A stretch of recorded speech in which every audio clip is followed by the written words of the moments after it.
Imagine that everything that you know in your life is gone.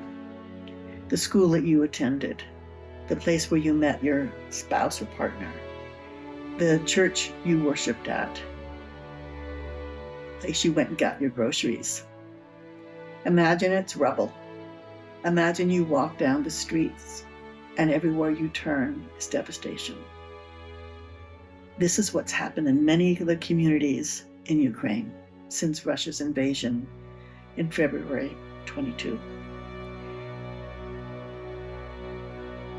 In this environment, this instability, lack of services, water, electricity, heat, being able to buy food, we are doing what has never been done before. And I say we, meaning the teachers we're training, who are out there on the front lines, literally. Our faculty, our board, our whole team has pulled together to do this, and we're doing it as seva, almost entirely as seva. In yogic language, seva is where you give without a thought of return.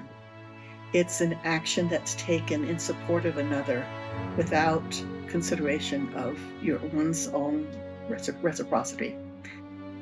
Our teachers that we train there are doing this as a volunteer also. They go into these settings that they're not getting paid. They have to travel, some of them. They have expenses. We named this project Resourcing Ukrainian Resilience. І це наша задача – допомагати військовим, допомагати біженцям, допомагати жінкам, дітям, чоловікам відновлювати свою психіку, щоб наша нація не застрягла в цій травмі, щоб наша нація могла відбудовуватися і жити далі. І перед нами стоїть цей надважливий виклик. The teachers have stepped up and said, I am not victim to this. I am not going to let this circumstances define who I am. I'm going to respond.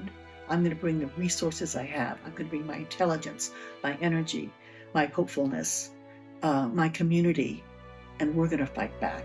I consider a lot of the work that's happening with our Kundalini yoga teachers in Ukraine is a form of resistance. And it's a way that they're using what they have, and they're learning more and gaining more as they go through this experience. They're bringing it into a way with a clear intention. They're fighting as intensely as any of the troops and soldiers are. They bring this clarity of mission. They bring an understanding of and a deep value of who they are and what their talents and skills are. And they are going to make a difference. They are already doing it. That's always been their intention. They have,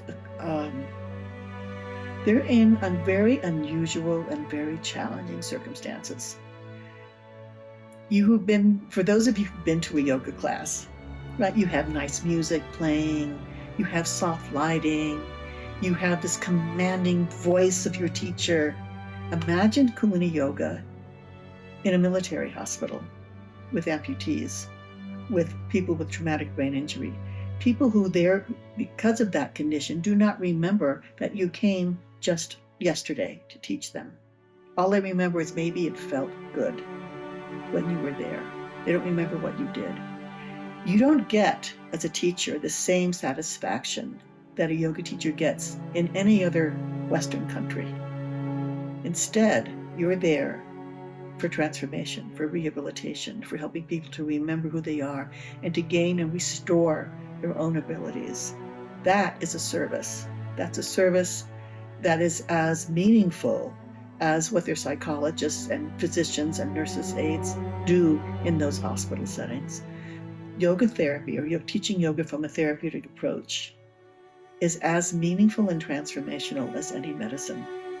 And our very fierce, strong, powerful women in Ukraine, they know this, and they show up day after day after day into very challenging circumstances.